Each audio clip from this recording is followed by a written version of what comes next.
This meeting is being recorded. Okay, welcome everyone. Okay, today we will continue on our journey, study translation about the Tao Te Ching, the most famous Taoism text. And then we are restart from chapter 1 to chapter 8. Today we are going to start from chapter 9. And my title is Holding and Feeling. And the regular way, we will start from raise your hand to read your favorite translation. And after that, Amang and I will share our translation. Then we will have probably 10-20 minutes discussion focused on the specific chapter. And after that, then we will move on. So let's start. Chapter 9. Is anyone want to read your translation? Joe, please. Joe, you need to unmute. Boy, I'll never make it as a professor, will I? Okay, reading from the Derek Lynn translation. Holding a cup and overflowing it cannot be as good as stopping short. Pounding a blade and sharpening it cannot be kept for long. Gold and jade fill up the room. No one is able to protect them. Wealth and position bring arrogance and leave disasters upon oneself. When achievement is completed, fame is attained, withdraw oneself. This is the Tao of heaven. Thank you, Joe. Kwang, please. Okay, so translation by Professor Mose Roberts, stanza 9. Desist before the vessel overruns, hold too sharp, no blade retains its edge. Treasure filled, no room remains secure. Pride in wealth and place yields retribution. Task complete, doers retreat. Such is heaven's way. Thank you, Kwang.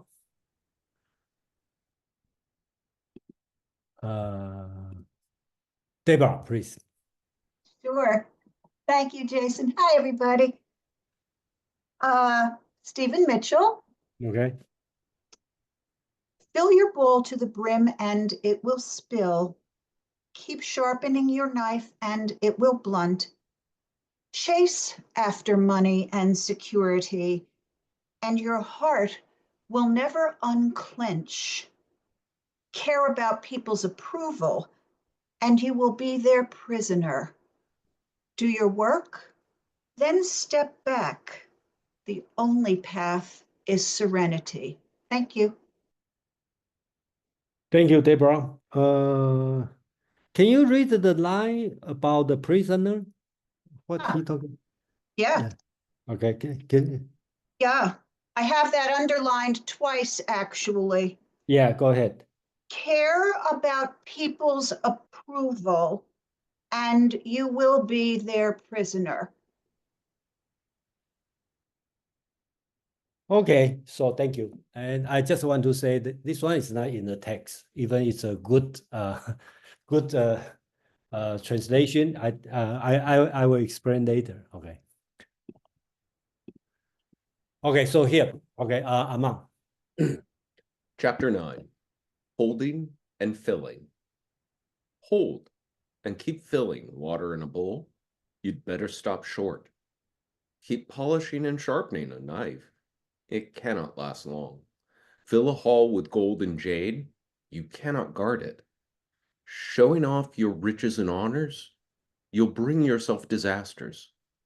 Achieving and withdrawing yourself is the Tao of heaven. Thank you, Amang. I think the message is clear, right? Basically, it's talking about it's a lesson for self cultivation, and the message is not overdo. Okay, not doing too much. So like the metaphor would be holding a bowl. You cannot put too much water. Okay, keep filling the water. You cannot keep sharpening your knife because they will damage the knife eventually.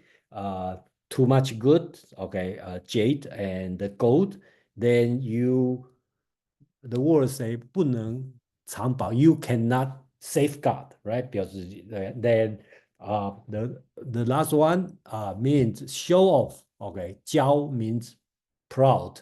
You feel proud of you have title and your position. Then 就 means you're being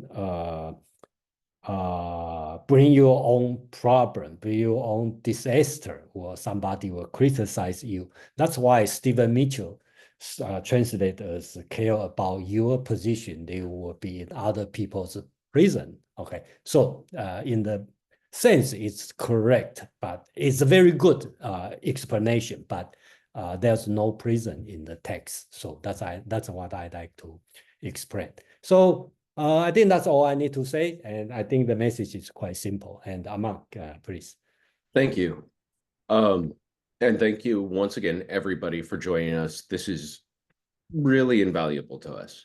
A friend of mine once told me that there is a Bible passage or a something similar adjunct to the Bible. I'm not well versed in it, where a rabbi is dared to stand on one leg and give all the lessons. And he does, in 6 words, say, love thy neighbor as thyself. The rest are footnotes. Here, if you wanted a quintessential meltdown of Taoism, of being a Taoist, and this is a question that's often raised, how do I practice Taoism? Here's your answer. And if you want to boil it down to a smaller phrase, less than 6 words, 1 word, the word would be enough. If you can understand enough, if you can know what is enough, you are practicing the Tao of heaven. Yeah, the sentiment of the Stephen Mitchell translation is apt. It is the correct sentiment. It is not verbatim or literarily close. Derek Lynn's translation is exceedingly literarily close, but it sometimes is difficult to bring out sentiment when you are trying to be so careful word for word.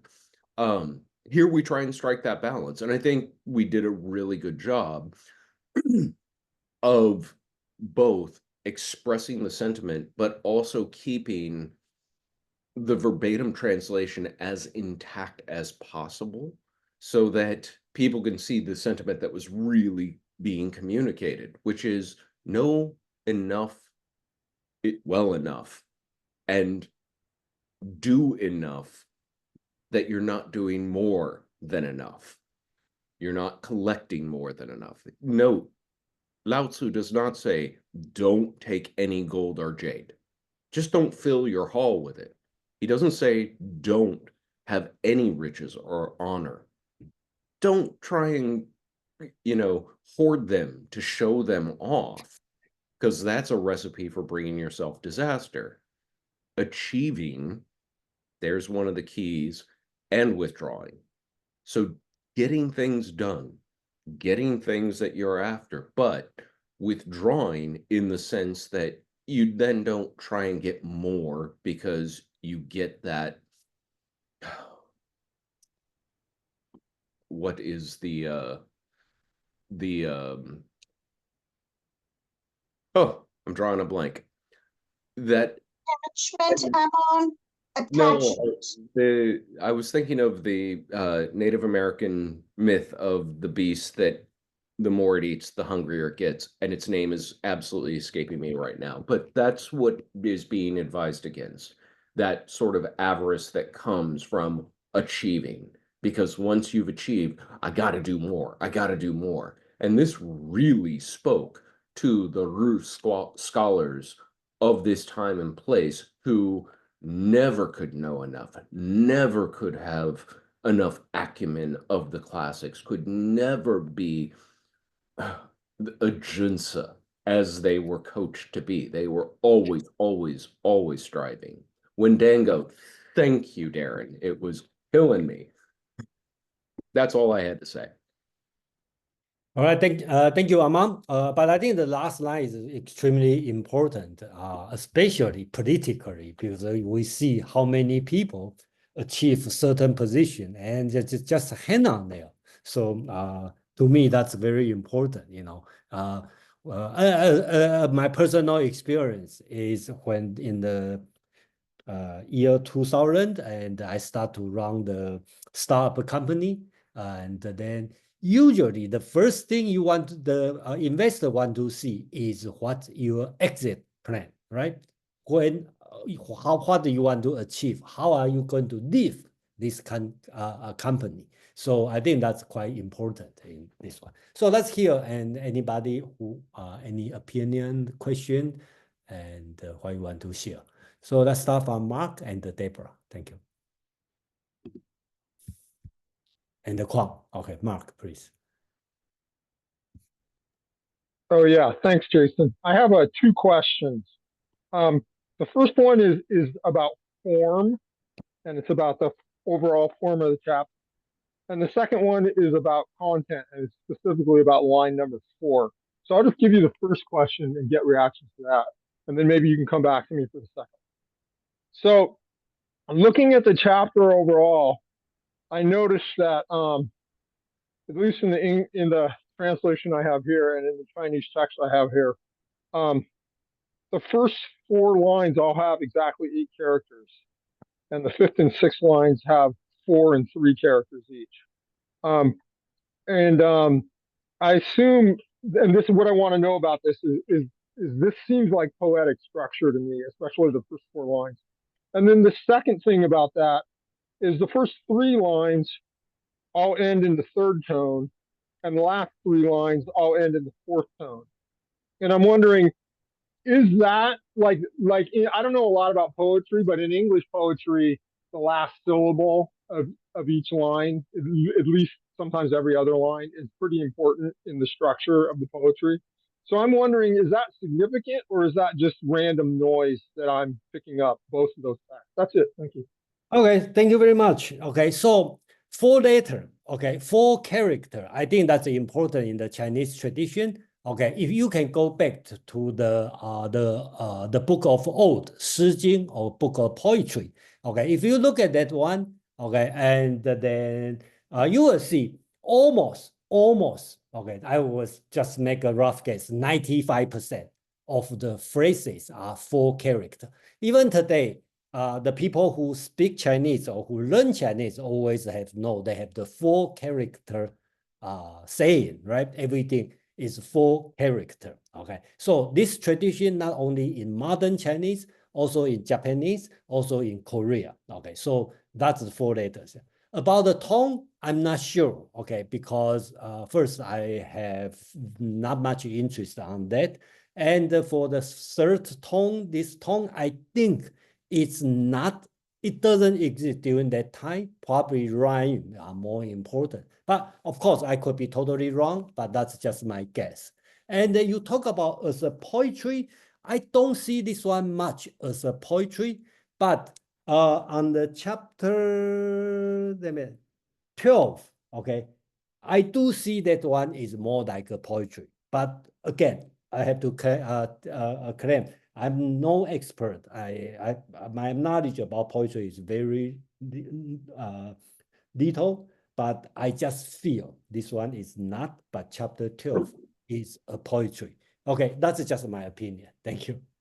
I did want to say there is something poetic to this chapter. I'm disagreeing a little with Jason in that there is some symmetry.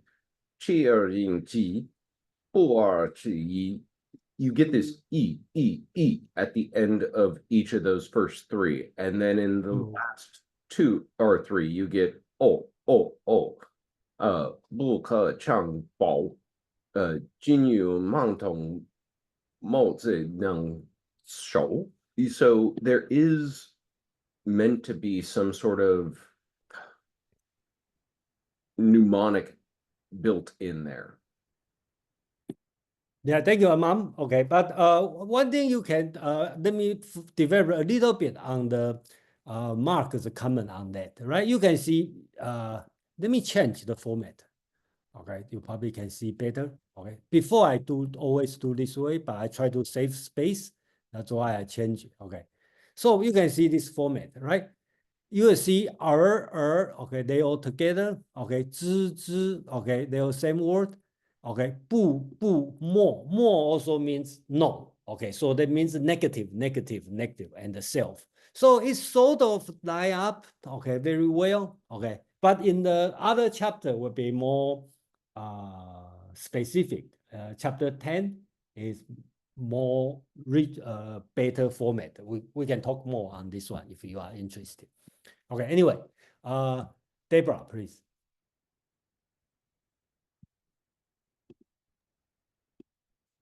Thank you, Jason. That was beautiful, Amon. Thank you. I really appreciated your pointing that out. Also, just having joined the group, I would really appreciate getting a reality check about the parameters if I seem to go off the rails when I'm sharing. Please, I would appreciate that. So the word enough, Amon, I want to speak to that because that's what grabbed me as well. And again, this book is on my nightstand and I check into it often as need be. And so for me, I took this as I am enough. And I don't know if the things that I share are inappropriate to the group, so please stop me if so. I happen to be by profession a psychotherapist. And so on my professional and my personal journey, it's how is it having resonance for me in the here and now, right now, in the present moment? And I forget which author, it might actually be Derek Lin in his introduction, makes the note that you may put it down and come back a whole year later. You may put it down and come back 6 months later. And as you reread, you will experience it in another way. And that's why I reread and reread and reread. And so I just wanted to share that when Iman said enough, how it strikes me is I am enough. That's all. Thank you. Thank you, Deborah, for sharing. Kwang, please.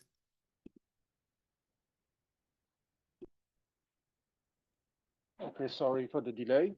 So here I would say that I often talk about the historical context of each stanza.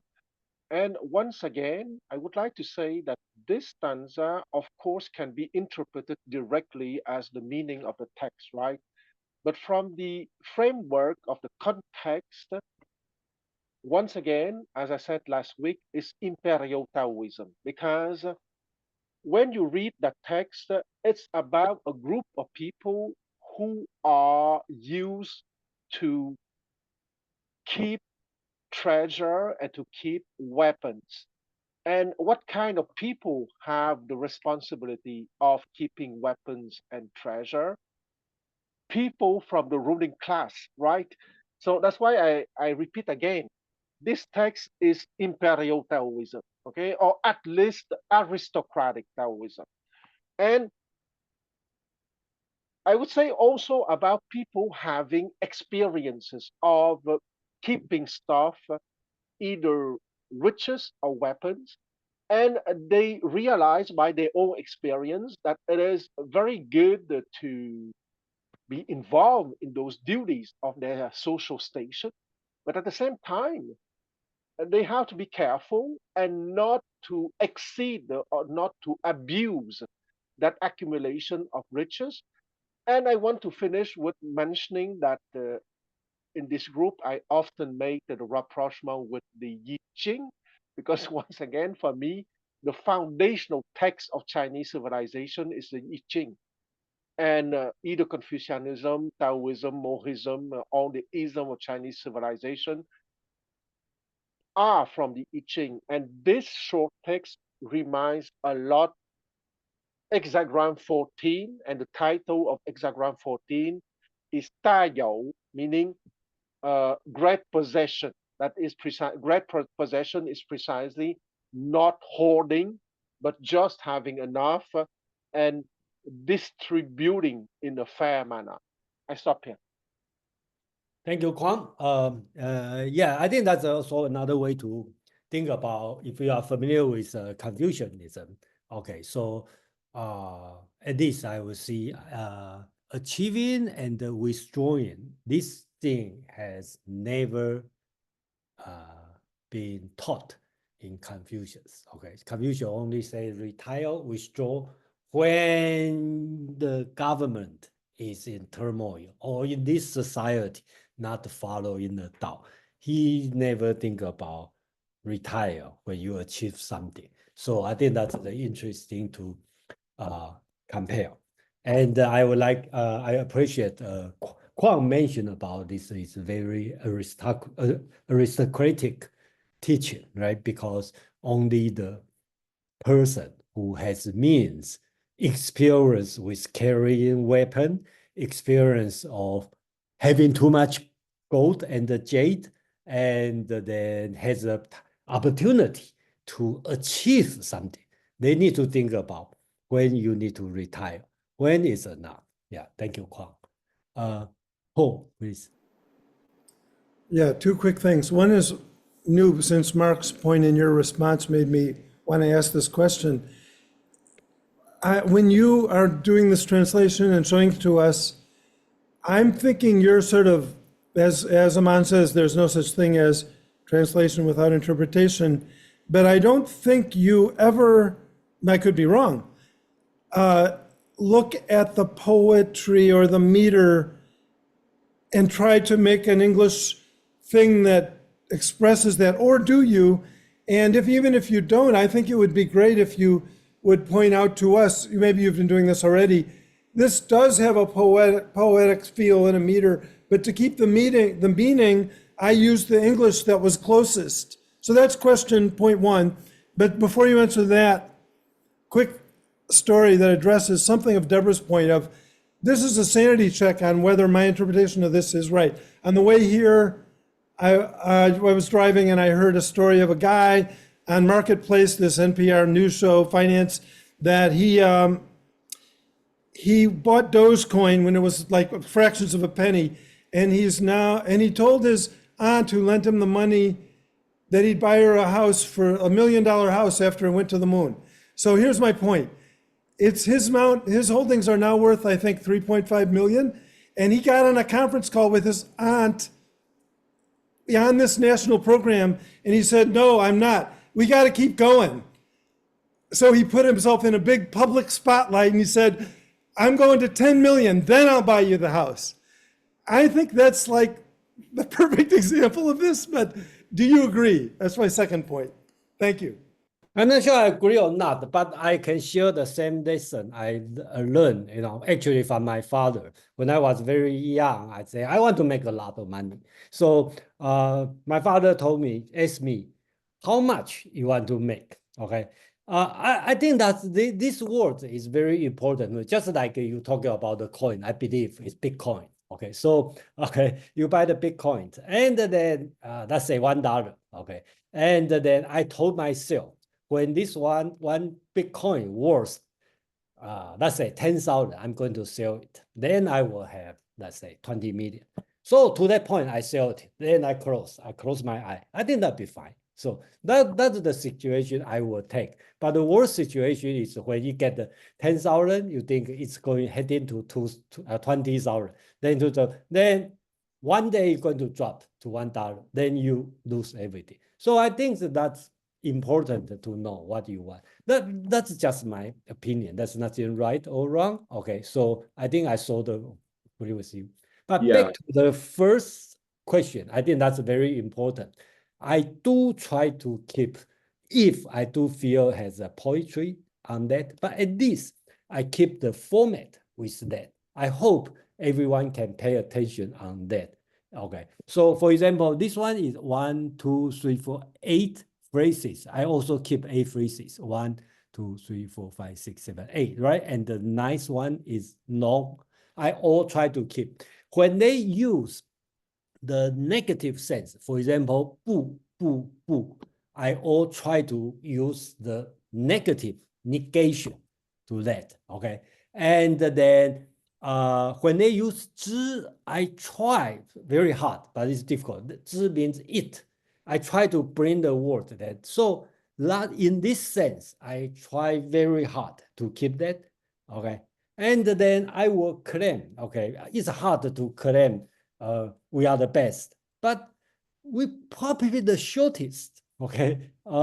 Because I try to match the word, okay? For example, I don't like when the original Chinese only have a 4 character and you have to write the 2 sentences to translate, even you have the good express or best meaning. But I think if the text is 4 character, you cannot write two long sentence. You have to write in the 5, 6, 10 character. You know. I had to jump in here because Please.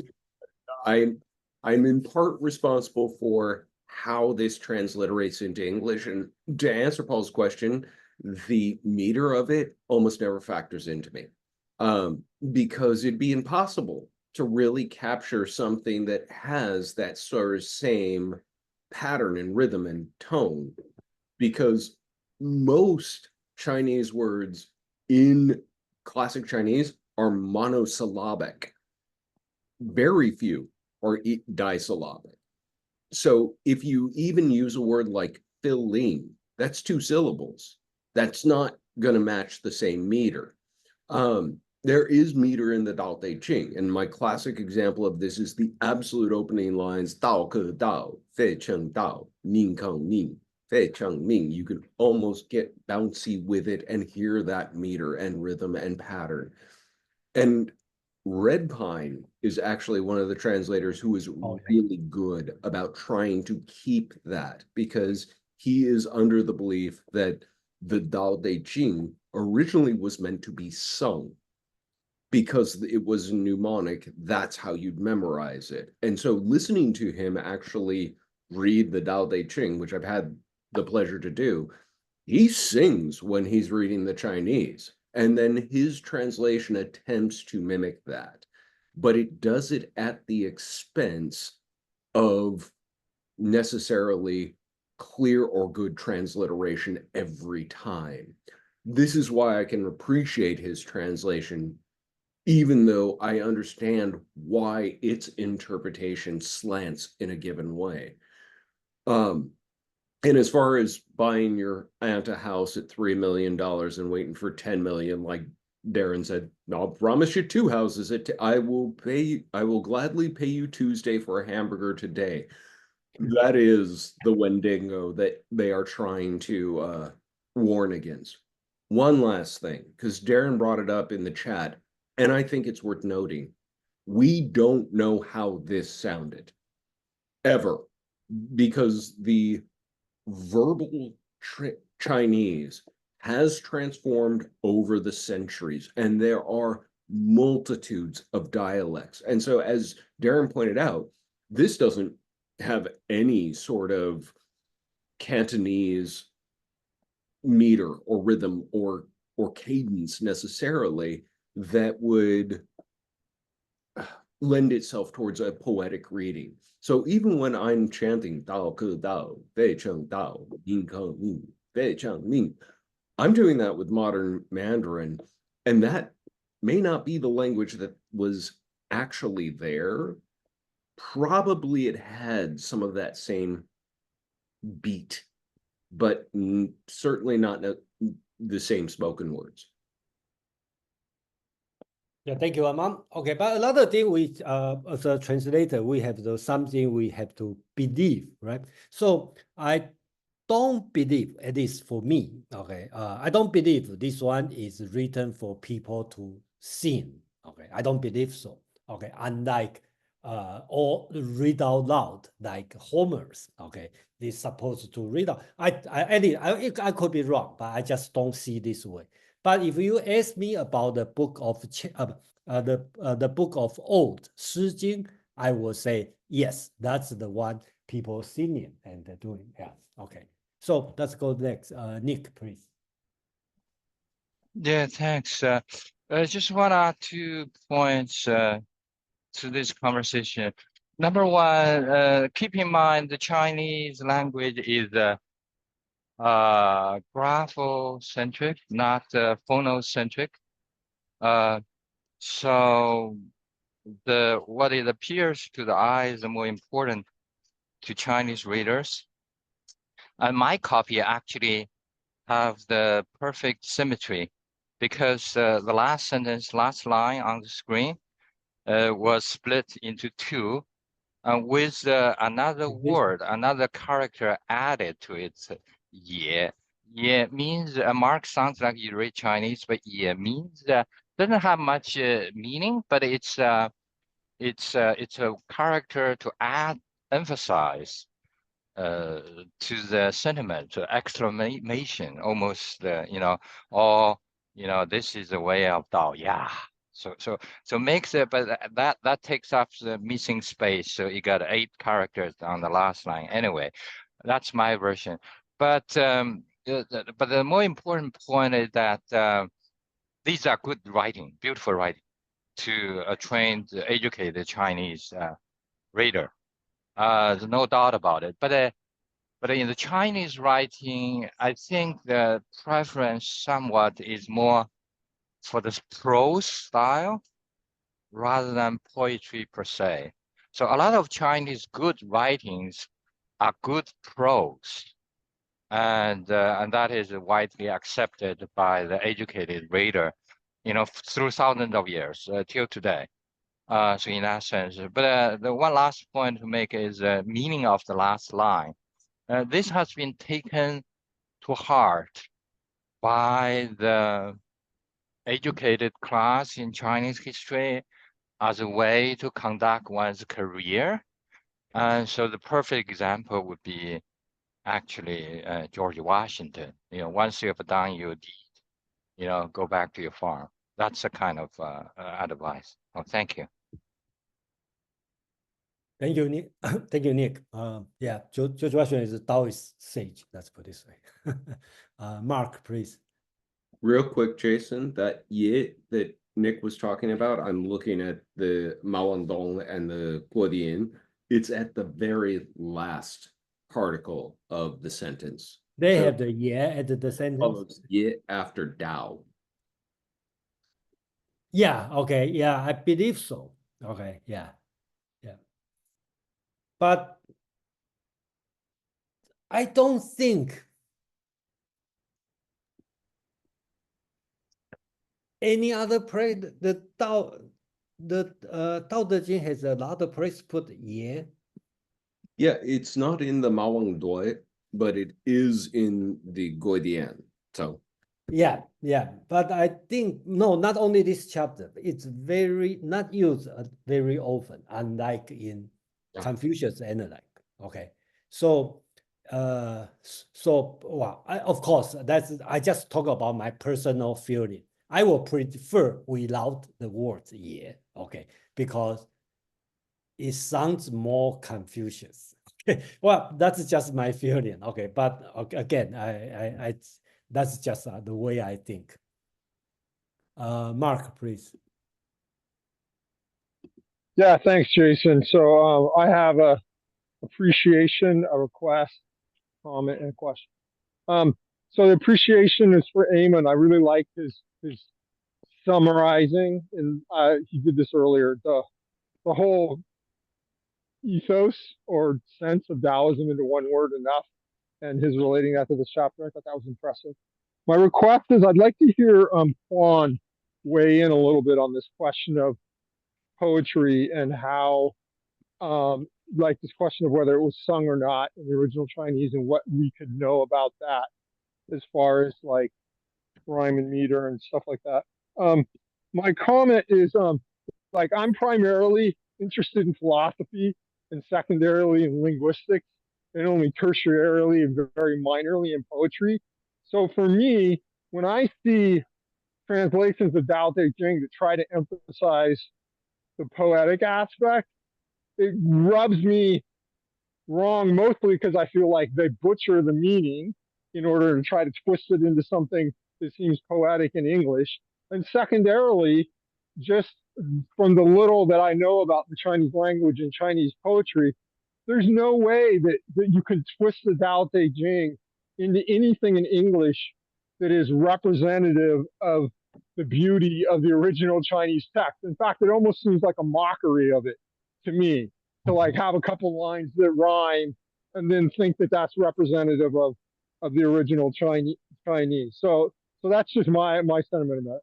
I think my question is about. Let me get some light here so I can see this this line. I think it's about the second character of line. We're on chapter. Chapter 9. Yeah. Line 4. Okay. Fugui. The first two characters. Fugui. Yeah. Mhm. So my translation translates line number 4 as when wealth leads to arrogance, it invites mistake. Okay. So I'm familiar with the character Gui. That's pretty common. But Fu I hadn't seen before. And when I looked up Fu Gui in my dictionary, it didn't have a definition. When I looked Fugui up means rich and honor. Okay. Right. So that's what I was gonna bring up. Yeah. So my translation translates that as wealth. But I was thinking because the original Chinese seems to include honor, wouldn't like fame and fortune maybe be more accurate? It's because it's not only referring to, my impression is it's not only referring to material wealth, but it's also referring to, I believe, and this is my question, like status or position or some kind of a social capital that's independent of material wealth. That's it. Thank you. Yeah, I think both are right because if you look at the word character by character, okay, the first one means the material rich. Gui means your position, your title, okay, your honor, something like this. But in today's sense, when you say, oh, let's say Mark is fu gui, okay, so that means you have enough material wealth because I don't think you will have, you have any aristocratic title or something, right? So in today's sense, it's more on the material wealth. But I believe during that time is talking about material wealth and social status. Okay, so that's it. Yeah, and then that's back to since Huang. Okay, Huang, you want to answer or express your idea about the poetry and meter, this kind of thing? Yeah, I also want to take 20 seconds to say that Fugui nowadays doesn't have an undertone of nobility because there is the degeneracy of the society precisely because now wealth is everything and nobility doesn't have any place. That's more an involution in that sense. That being said, my answer is very simple. I am coming back to what Nick said 10 minutes ago concerning the poetry versus the graph. Uh, Classical Chinese, meaning Chinese at the time of Confucius. Of course, that there was poetry since the Su Ching, the classic of songs, uh, is about 1000 BCE. So there's no question that there was poetry. But what was more important for the Chinese during the classical period, so let's say 800 BCE to the creation of the empire in 221 BCE, was much more the graph. Okay, what is the meaning that is conveyed by the graph? Uh, Maybe Red Pine is right that Tao Te Ching has been sung, maybe, but what is sure that all the texts of the classical period, the 6 centuries between 800 BCE and 221 BCE, what is at the center of those texts was the philosophical, the epistemological, and the ontological meaning that those logographs were conveying. I stop here. Okay, thank you, Kwang. Okay, let's move on for the next chapter, chapter 10. Anyone want to read the translation, your translation? Yeah, I can read. I just have to make one correction for myself because I misspoke. Okay, It was not the Guidian that it appeared in, it was the Hamu Pu Shu that it appeared in. That omitted yin. So it wasn't as old as the Guidian translation. It was much more contemporary. Wang Bi probably actually may have been the one to add it. okay. Deborah, please. Yes. Chapter 10.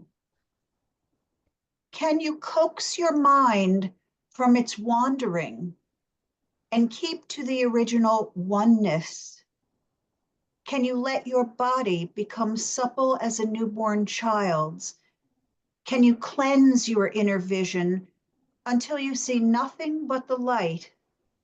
Can you love people and lead them without imposing your will? Can you deal with the most vital matters by letting events take their course? Can you step back from your own mind and thus understand all things? Giving birth and nourishing, having without possessing, acting with no expectations, leading and not trying to control. This is the supreme virtue. Thank you. I find myself wanting to say amen, women. Thank you, Deborah. Kwang, please.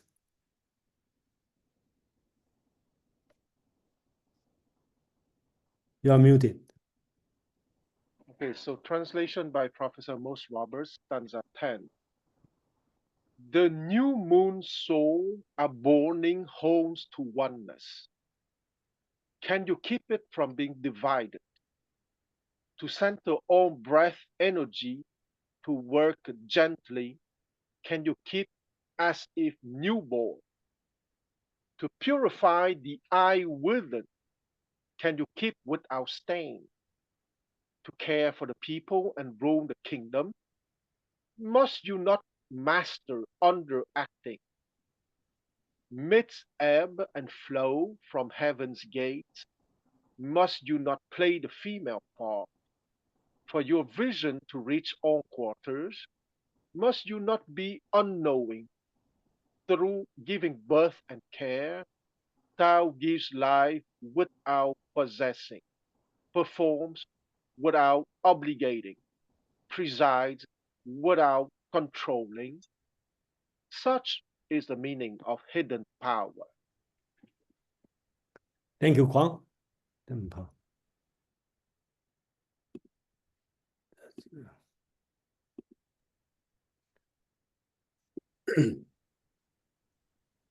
Okay, Amang. Nothing is undone. When carrying the spiritual and bodily souls as embracing one, can you never separate them? When concentrating the qi and reaching suppleness, can you be like an infant? When washing and dusting clear the mysterious view, can you be flawless? When caring for others, when caring for people and governing a state, can you practice Wu Wei? When opening and closing the gates of heaven, can you behave like a female? When understanding in all dimensions, can you possess no wisdom? It produces and raises them. It produces without possessing, acts without leading, and grows without controlling them. This is called mysterious De. Thank you, Amang. And then that's why when Kwang read his Professor Roberts' translation, mysterious De translated as hidden power. I think that's a excellent translation. Okay, 能玄德. Okay, I think, but it's not word to word. Okay, because 玄 I decide to translate as mysterious. But if you call it the hidden power, I think especially in this text, it makes a lot of sense. And another thing I want to talk about is just back to Mark's question about the poetry or the format. If you read the Chinese, you will see every phrase end with 能 and the question mark. 能, okay, okay, 能, okay, and 能, okay, or always 能, okay, I translate as can, right? So everything, can you do something? Can you do when something? Can you do something? Can you be like, can you be this? Can you do this? So I think that's the way I try very hard to make sure they are in the same, I would say in the same tone, okay? Ask six significant questions. And then you look at this one, the question the author asked is kind of negative, right? You never separate. You can be like infant. You can take infant as negative of adult, right? Can you be flawless, right? No flawed. Can you be 无为, no Asian, right? Can you be like a female? I know some ladies don't like to talk about this, but basically you see men as positive, female as negative, let's put it this way, and no wisdom, right? Or no knowledge. And another translation from Professor Robert is unknown. Can you be unknowing, right? Unknowing. So it's a negative question on this one. That's the format I try to keep, okay, in the translation. Okay, so again, I think the message a little bit confusing. I'm not sure how does people read it. I do read this one is the author ask 6 questions, okay? From the very beginning, ask about the spiritual body in po, okay? I translate word by word because it also means 魂魄, okay? And then I don't want to go too much, but that's a big subject about Chinese soul, okay? But I think 魂魄 or 灵魄, that means 2 kinds of soul. One is the spiritual soul, one is the tangible soul or bodily soul, this kind of thing. So I don't want to go to the too detail, but basics, the author asks you, can you keep them together or prevent them from separating, okay? And then qi, they will use the qi, okay? Here you use the qi, you be sharpened, okay? Just like infant. So the Taoism thinking is when we were born as a baby, you have the full of qi. When you get older and older, you lose it. So preserve the original power is very important. So be like infant. So the third line is a little bit difficult to translate. I think Amang and I could figure out. 涤除渲染. Okay, that's a little bit difficult. So 涤, I just translate word by word. The first word means washing the dust. But washing the washing. Okay, 涤, that's with water. Make it clean. 除 means dusting, get rid of dust. So then 染 use a mirror. Okay, so that means you imagine your view is a mirror. Okay, so or your mind is a mirror. You make it clear without any flaw. I think that's he's talking about. Then talk about political, right? Dealing with people and ruling a state. You need to practice 无为. Okay, so you see, it's go level by level to yourself, your growing, your vision. Okay, then go to political. Then next go to religion. Okay, to deal with heaven. Okay, so in most of time, the doing worship, of sacrifice offering, usually is a male's job. You're talking about, can you behave like a female? I think the way you can think about is be more passive than active. Okay, so I think that's the meaning of that. But of course, you can have your own interpretation. So the last one is the most difficult. Okay, I translate as when understanding in all dimensions, 是达, okay, you know everything. Can you possess no wisdom? Okay, so this one is very difficult to understand or to explain, right?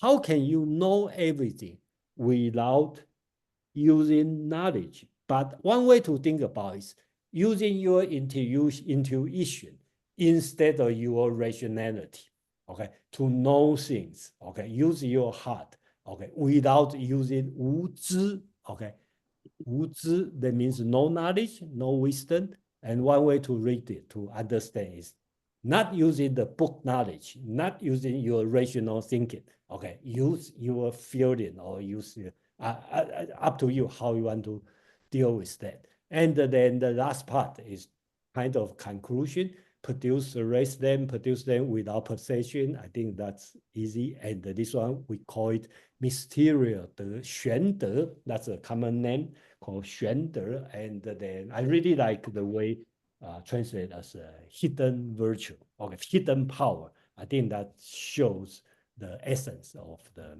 meaning. Yeah, thank you. Aman, please. Thank you. There's somebody who RSVP'd. Might want to keep an eye on them if we let them in. Those 3 L's make me nervous. Yeah, chapter 10 is a challenge. I'm just going to say that right off the bat. This is a challenge, and this is also a chapter where the retention of the traditional Chinese words, qi, wu, wei, de, really make it valuable to keep those words in the original Chinese and not make some facile equivocation in English. And that could also but I do think that when you can see those original Chinese words tucked right into the middle of the text, it adds a punch to what is being talked about. Qi or wu wei or de. And I agree. De here as power, very good translation, because de is something that emanates from within an individual or from within a something. It is the obvious thing that is radiating. I like the expression of de as virtue in the arcane use of the word virtue, where you would say, oh, that river has healing virtues, or that plant has meditative virtues. It's the something that thing is, obviously. Having said that, moving on to this hung and po of yi po, because I had to do a double take and I had to read through the notes before I got what Jason was saying, because I read ying po and I'm like, how are you getting spiritual and bodily soul from ying po? Because it's translating hun po, which I'm mispronouncing terribly. These are 2 of the components of what is considered sort of a composite soul in the Chinese understanding. Heng and Po are 2 components. Some others include Qi and Shen. These, and even your De could be said to be another component of what we would in the West conceive of as a soul, or the quintessential me that exists independent of my body, but the Heng is very bodily. And that's why, or excuse me, the Po is very bodily, which is why I appreciated the idea of translating this as a spiritual and bodily souls. Hun is made up of 2 characters. They are respectively Yun and Gui, which are cloud and ghost or spirit. And Po is made up of 2 characters, bai and gui, which is white or spirit. And so these are two different forms of the spiritual self in the Chinese understanding. This makes perfect sense if you are deeply sort of inured in Chinese philosophy, thought, and understanding.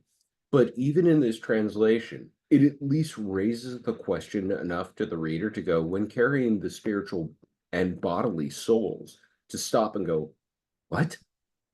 And maybe do a little bit of investigation. Really good writing of any form causes the reader to ask questions and then goes on to answer them. And I think that our translation does an excellent job of causing the reader to ask questions about some very fundamental components of Chinese thought, and then proceeds to offer, if not complete answers, at least some illumination of understanding. Yeah, thank you, Amam. Okay, so one way I would like to explain is how do we know it's asking a question, right? Because Chinese, ancient Chinese has no punctuation. So basically we know by who, okay, these words, who, okay, they all end with who, okay. So that means it's a question, okay. So that's why we know it's a question. So anyway, we have Deborah and Kwang. Deborah, please. So I do have a question, please, Jason. I just wanted to make a quick comment first. So for me, what I took from this, which I find useful for myself, is kind of touches just a little bit from last week. Can I stay, if you will, empty? And I mean that in a very positive way. And can I stay open and flexible?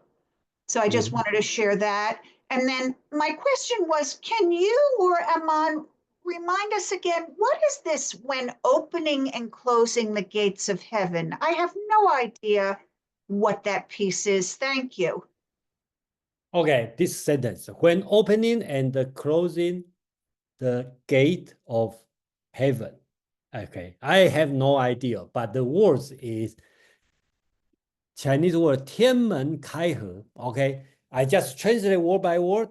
Heaven, gate, open, close, can be female. Okay, I think that's the word to word. Okay, the translation. One of the philosophy we follow doing the translation is we want the non-Chinese reader read it as we read in Chinese.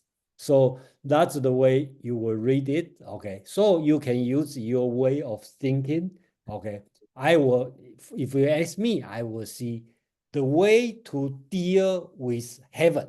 Okay, you can see heaven can serve as traditional Chinese religion. Okay, it's not like a metaphoric, the anthropological God. Okay, but it's a superpower. Let's put it this way. So you deal with in and out. Can you be like a female? In another way, don't be active or proactive like a male. Be passive like. That's my understanding. But of course, you know, everyone read it can have your. So Deborah, you might have your own thinking. How do you think? If you want to share, yeah. Well, okay, for me, so I just try to, and not try to, I just meet whatever comes up for me. And so the opening in the, well, of course, obviously, can you behave like a female passive? Well, you know, that ain't got no resonance for me, that last part of it. I really didn't know when the opening and the closing the gates of heaven. The only word that continues to be there for me is, can I be flexible? That's all. Thank you. Yeah, that could be, can I be flexible? Can I be open? I'll offer an understanding of this. And granted, I'm doing a thumbnail version in 30 seconds or less, so this is incomplete. Heaven is a divine and perfect order in the ancient Chinese mind, much like the constellations continue to rotate in their orbits in perfect orbit, in perfect synchronicity, continually 1 year to the next, to the next, to the next, infinitum. And so perfection exists within the heavenly order. The gates of heaven are the passageway between our existence and that perfect order. And so that perfect order decrees things to be. The mandate of heaven probably being the most well understood of these ideas of things that must be decreed by heaven. But the allusion to, as the female, a woman is capable of producing another perfectly constructed human being. And so in this idea of opening and closing the gates, there is something that is very somatic in terms of the physical body of a woman's ability to produce a perfect replica of a human being as that divine order reproduces all that exists within the corporeal realm. That's my 30-second explanation of the gates of heaven, and it's incomplete. So if anyone else wants to weigh in, feel free. But hopefully that gives you a little taste of what this may mean. I just want to say, wow, Amon, I love it. Thank you. Thank you, Amon. Thank you, Deborah. Okay, let's go to Kwang and Mark. Kwang, please. This stanza is one of my favorite of the Tao Te Ching because it has a lot to do with the traditional Chinese culture in terms of epistemology and of politics. There is a commentary of the Tao Te Ching called the He Shang Gong. Okay, He Shang Gong means the ender by the riverside. He was a man who lived between 200 BCE and 150 BCE. According to the urban legend, Emperor Wen of the Han Dynasty was his student. Okay, and when I was talking that during the first two generations of the Han Dynasty, meaning between 206 BCE to 136 BCE, this text was imperial matrix before the acceptance of Confucianism in 136 BCE as imperial matrix.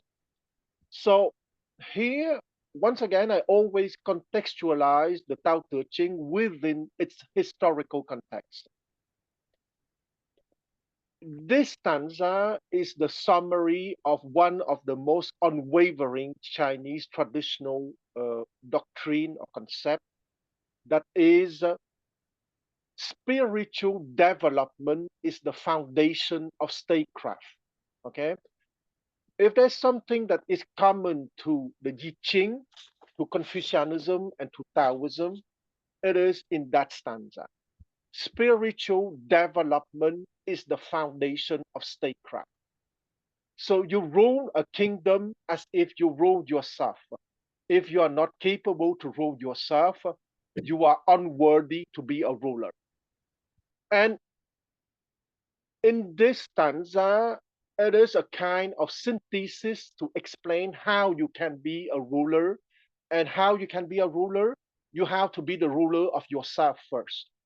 And here, it is explained that you have, okay, I read the new moon soul. Okay, I wouldn't say the word in Chinese, it's better. The paw is born, is sticking to oneness. How you can keep it from being divided. Okay, that is the soul that is regulating your physical body. Okay, the paw. And when that paw is, for example, yes, exactly. Darren just wrote something very important that I want to read because it's exactly in the idea of the text. it is exactly like in the Republic by Plato, okay? Because the main idea of the Republic by Plato is that the kind of state that you have depends of the quality of the soul of the ruler and of the aristocracy. If the nobility has a high quality soul, that state is of high quality. If the nobility has a low quality soul, you have a low quality state. So that stanza 10 is exactly the same idea. Okay. So you have the soul that is regulating your body, the paw, and you have the Hun, who is the more the pure consciousness, the infinite awareness. Okay. And that is more the part that is, I'm reading some lines of Professor Most Roberts' translation. To purify the I within, can you keep it without stain? Okay. And that I within is precisely about the other soul, the Hun soul, meaning the spiritual soul. Okay, so once again, the Pa is the soul energy regulating the body, and the Hun is the soul related to infinite awareness. Or if I use the hexagram to explain what I want to say, the three first lines of the lower trigram correspond to the Pa, the animal soul, and the upper three lines of the upper trigram of the hexagram of the I Ching correspond to the Hun, which is the spiritual soul. So in this text, it explains in a very synthetic manner how you can keep your animal soul not divided and how you can open heaven's gate. Okay, heaven's gate is to open the whole soul, the spiritual soul. Okay, so I read again. The paw is born whole to oneness. Can you keep it from being divided? Can you keep it as if newborn? How you can keep your body healthy? And to purify the iron within, can you keep it without stain? To care for the people and rule the kingdom, must you not master underacting, mix web and flow from heaven's gate? Okay, so those four lines that I just read is about how can you reach to that infinite awareness of the Hun, of the spiritual soul. So a healthy body with a healthy mind, okay? It's exactly what it means. And once again, you cannot be a ruler of the nation if you cannot rule yourself at the body level, at the mind level, and at the infinite awareness level. I would like to remind once again that the Chinese character for king, Wang, is made by three horizontal lines connected by a vertical line. Okay, so the first horizontal line is for the body, the second horizontal line is for the mind, and the top horizontal line is for the soul, and is connected by a vertical line, which is infinite awareness. And that is precisely the subject of that stanza. And for your vision to reach, must you not play the female part? Okay, in Taoist text, and here, when you read Confucianist text, it's reversed. In the Confucianist tradition, when you speak of the main part, the yang part, it's about infinite awareness. And when you speak about the yin part, the female part, it's about matter, body. But here, it is a Taoist text, so you have to reverse. Must you not play the female part for your vision to reach all quarters? Must you not be unknowing? Okay, so here the female part is about precisely that receptivity, that non-activity, that is that infinite awareness that is being. Okay, because in being you don't have to do, and so it is still, it is inactive, it is immobile. Okay, but for Confucianism, it is reversed because Confucianism is a little bit sexist and everything that is superior is masculine and not feminine. And so I read the last must you not be unknowing through giving birth and care? Tao gives life without possessing, precisely, performs without obligating, precise without controlling. Such is the meaning of Xuan De that Professor Most Roberts decided to translate as hidden power. That is precisely that hidden power, that infinite awareness that will guide and performs without obligating, presides without controlling, and gives life without possessing. So I stop here because we can talk for hours about this stanza, because once again, the main idea is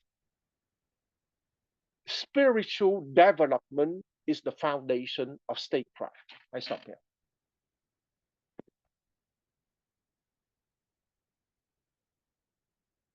Jason, you're mute. Oh yeah, sorry. Mark, please. Yeah, okay, thanks. I have two questions. One's about line 1, I think, and the other's, I think, about line 9. I'll start with line 9 because you guys were just talking about that. So You mean no knowledge?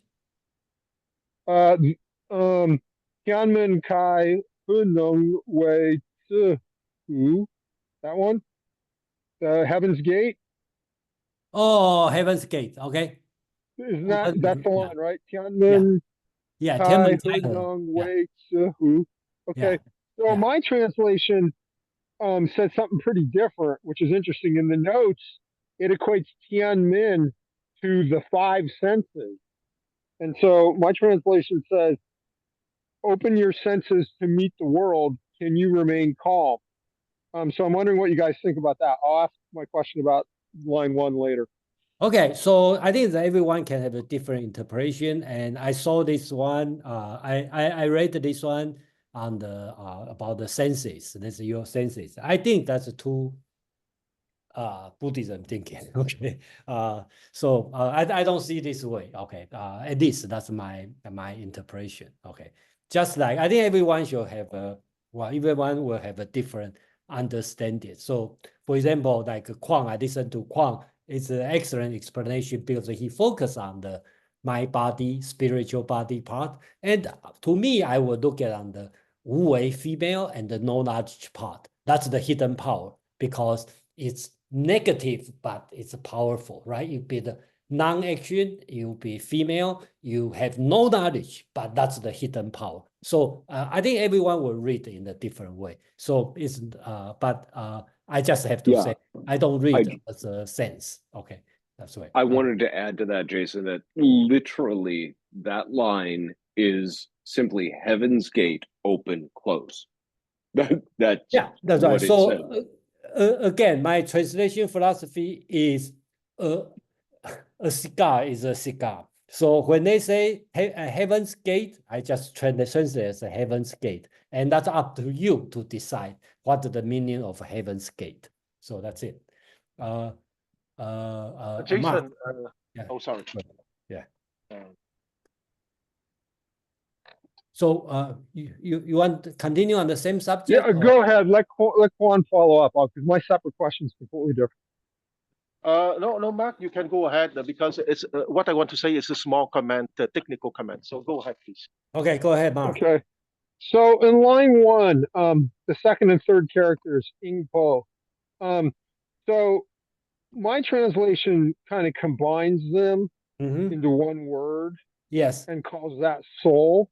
Yes. But when I look up Ing Po in my dictionary, it doesn't come up.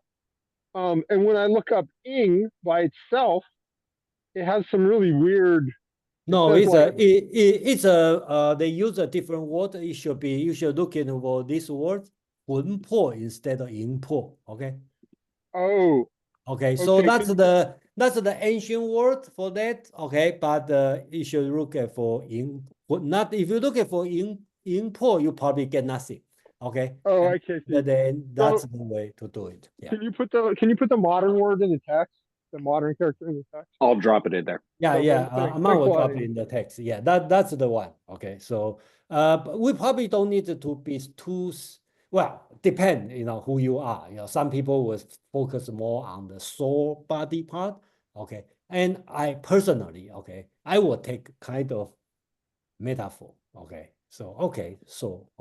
That's it. So anyway, okay. I think that's the beauty of this text, because that's why when I decide, I think somebody asked the question. They already have a 100, 200 translation over there. Why you make another one, right? Because I think we try not to interpret. Okay, I will be very close to the Chinese text. I think that's the purpose. Huang, please. Yes, I forgot completely to say something that is related to a question last week. Okay, someone asked, where do you get the title for each stanza? Okay, go ahead. Yeah. Yes, I discovered by reading the He Shang Gong that there is a new Taoist master called Yang Junmin, and I wrote his name in the chat. Yang Junmin, born in 1946. You will see the Chinese character Yang Junming with the transcription in English, and I wrote born in 1946. In 1946? Yeah, yeah. I think I remember that. Yeah. Okay, so that Yang Junming wrote, well, gave a new translation of the Tao Te Ching by being very inspired by the commentary of Master He Shangkong, precisely the guy who was born in 200 BCE and who died in 150 BCE and who was the teacher of Emperor Wen of the Han Dynasty. That He Shangkong gave the titles to each stanza, and Yang Junmin, when he gave a new translation in the 20th century, he just used the same titles that He Shangkong used 22 centuries ago. Okay, thank you for that. So that's a He Shangkong create the title. Exactly. Okay, great. But he made the mistake. I think that the two chapter has the same title. That's possible. Yes. And then sometimes I disagree, but I decided not to change. But anyway, because that's the only title exists traditionally. It is better than Confucius Analect. They just randomly pick the first two characters as the title. So I just respect the tradition. So anyway, Deborah, please. Yes, I was just going to comment again for myself that nothing is undone. So again, in real time in my life, I keep that so close, truly, often, because having the trust in nothing is done, and referring back to what Quan said a few moments ago, I want to just be in a state of beingness and not have to necessarily take action unless, someone could be in harm's way or I could be in harm's way. And so just the title, Nothing is Undone, for myself, I love it because it's a reminder of, in a more spiritual soul sense, if you will, to just be and trust. And I'm not saying that trust is anywhere in the Dao De Jing. That's for me. That may not fit for anyone else. Thank you. Thank you, Deborah. And this one, nothing is undone, actually is very famous, very important message here, right? Because it's practice Wu Wei and nothing is undone. Doesn't mean you do nothing, but you achieve everything without action. Okay, so that's a move for the chapter 11, and then we will close for today. Okay, so okay, that's anyone want to read your translation? I believe Huang, you would like to read. Please. Yes. Yeah. Okay, so stanza 11, translation by Professor Moss Roberts. 30 spokes join the wheel nave and make of void and form a pair, and the wagons put to use. Clay is thrown to shape a vase. and make of void and form a pair, and a vessel's put to use. Door and window vent a room and make of void and form a pair, and a room is put to use. Thus, the values of what is depends for use on what is not. Thank you, Kwang. Joe, please. Again, this is Derek Lynn's translation. 30 spokes join in one hub. In its emptiness, there is the function of a vehicle. Mix clay to create a container. In its emptiness, there is the function of a container. Cut open doors and windows to create a room. In its emptiness, there is the function of a room. Therefore, that which exists is used to create benefit. That which is empty is used to create functionality. Thank you, Joe. Let's do this.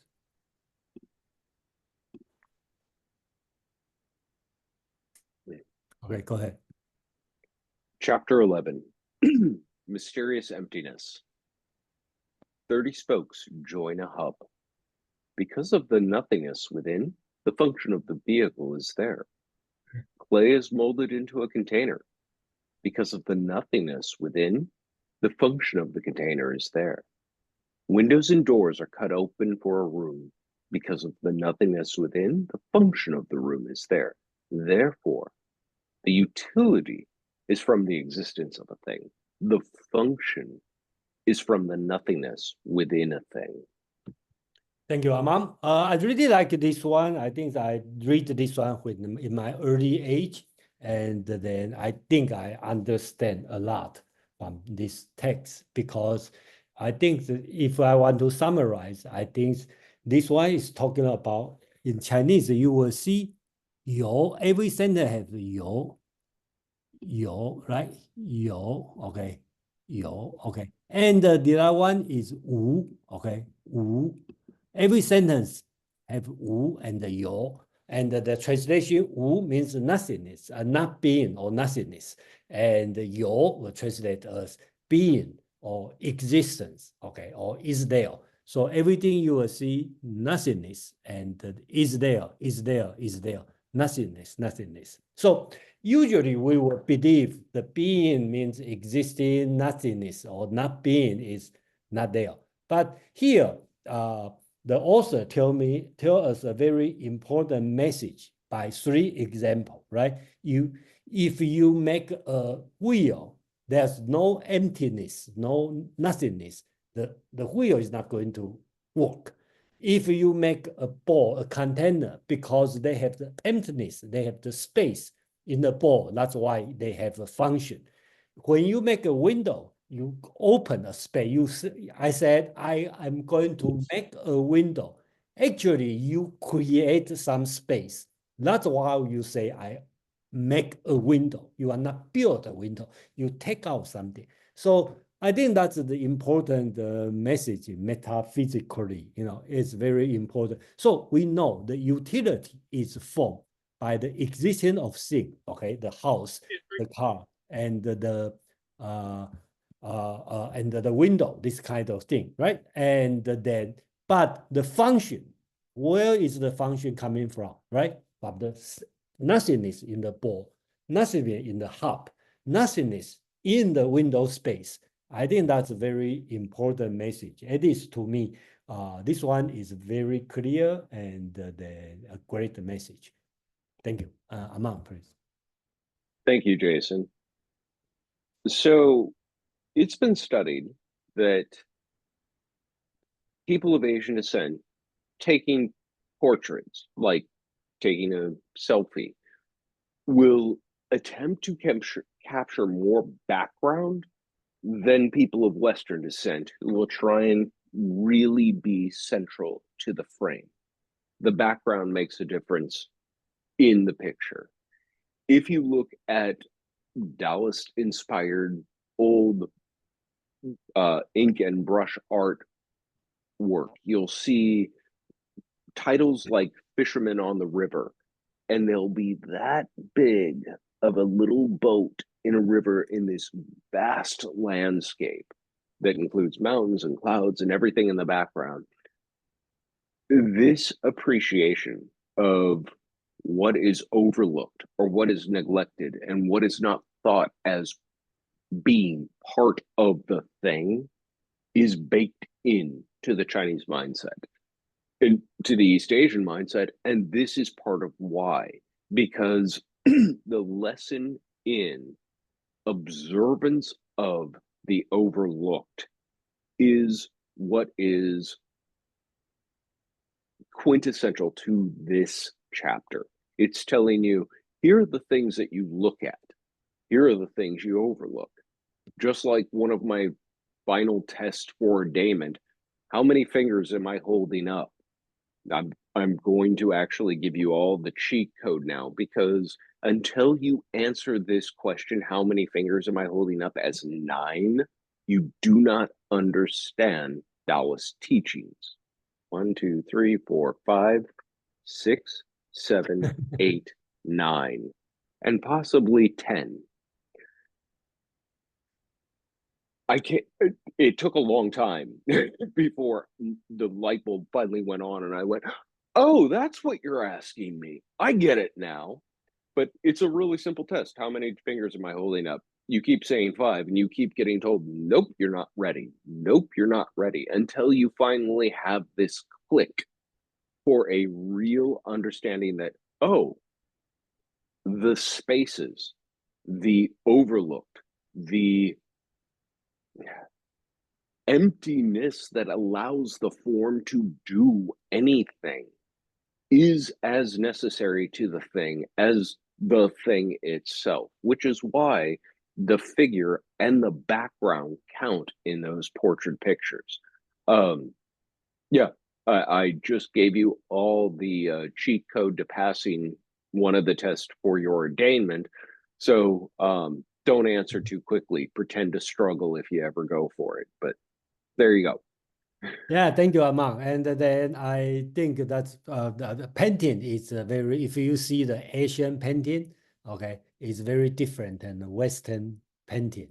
You will see Western painting tend to fill up all the background, and the Asian painting, they leave a lot of space. And where you put the space is very important. So example is Mona Lisa. You went to see Mona Lisa. The lady sitting there smile, they have the background of the background of background. You can see the mountain, the view all the way through infinity. So I remember when I was a kid, I learned in the painting, and then of course the teacher is a Western trained artist. So I draw the self-portrait, I draw it, and the teacher say, well, what's on the back? I say, oh, it's a wall. Okay, I say, it's a wall. Okay, what's on the wall? I say, oh, they have window. So you have draw the window. And what's the inside the window? Outside, look at outside window. Oh, they have the mountain, they have the tree. Then you have to draw the tree. So technically, the Western technology is you need to fill up the space. Okay, and that's very different thinking in the Asian or Chinese art, because where you leave the space is important. So the space, the emptiness, the non-being also has its function. I think that's the important message here. So any comment, question? This one. Deborah, please. Yes, so Jason and Aman, I'm wondering, so might the emptiness also be considered in the silences, or am I off-kiltered? No, you are exactly on the right point, because on the which chapter talking about teaching without words, okay? So silence also important, okay? I also invite you to imagine a piece of music that has no space between notes. That's just called noise. Yeah, if you have so another way, when we language, okay, you can look at the negative way to see, because baby probably be able to pronounce or to make all kind of pitch, okay? But when we learn language, we take out some of them. then that's become Chinese, become English, become French, become German, become Hindus. So I think that's another way to look at, instead of say, so actually when the baby to become adult, technically they lose some pitches, okay, some sound. That's why it forms a language. Otherwise, you just have everything. So that's another way to look at it.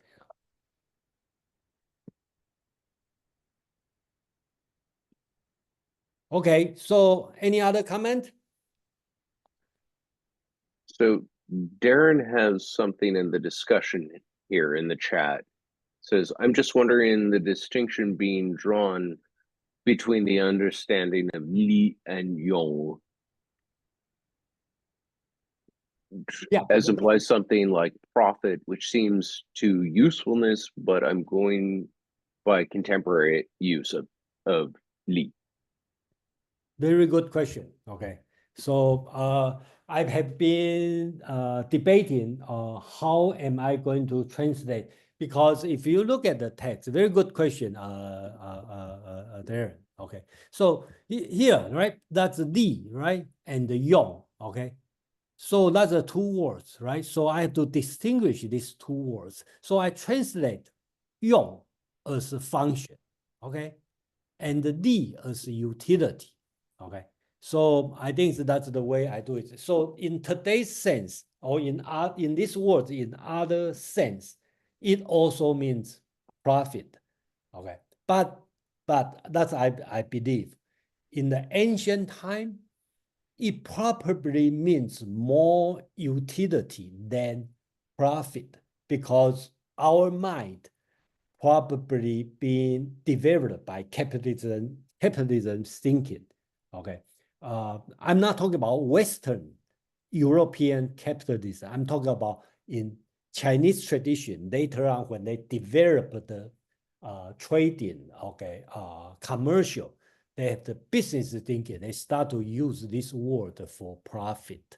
Okay, so that's I believe, but of course that's just my belief. Okay. So thank you, Darren, for this question. Yeah. We have Mark, Nick, and Kwang. Okay, go ahead. Yeah, this is one of my favorite chapters. I think it's in the top 10. And this and another chapter were the two when I first read this book like 35 years ago.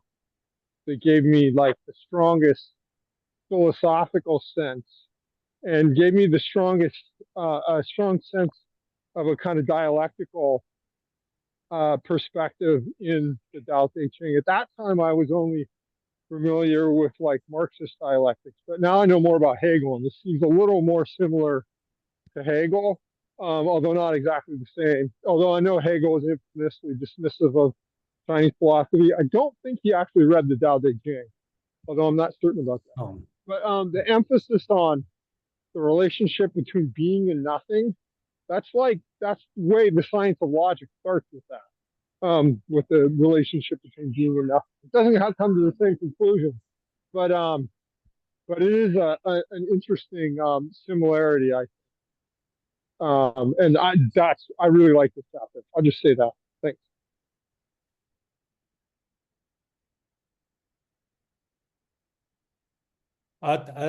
Thank you, Mark. Okay, so I have to leave in about 10 minutes. Okay, but Aman will continue host. Okay, so thank you, Mark. And then next we'll go to Nick, please. Yeah, thanks. I want to comment on the question raised by I forgot Darren in the chat about, and the Aman articulated the difference between Li and Jung.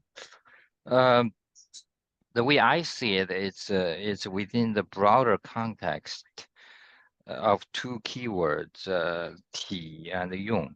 Last week we discussed the Ti and Jung, or maybe the two weeks ago, I forgot. But in previous discussion, the crucial keywords, a pair of keywords for Chinese thinking, Ti and Jung. So here in this passage, Jung is mentioned. and the li is introduced. So li is somewhat, you think about it, you have an essence of things, and the essence of that thing or whatever, that has a function, and the function give rise to the effects, utility. That's a way these three words are strung together. From the essence, you have the function, and from the function, you have the utility, the outcome. So obviously, the ancient Greeks also have this virtue being the excellence of arete of the ergon, the function. But the Chinese emphasize, especially on the ti, the essence, and the yung, the function, with the implicit understanding that the function will give rise to the effect, the utility. Yeah, thanks. Thank you, Nick. I couldn't agree more. I think the modern version of this might be to think of the space or empty air in your tires as what makes your tires capable of carrying your car. Deflate that space and you have a flat tire. Quan, I think you were next, and then Mark. Quan, go ahead.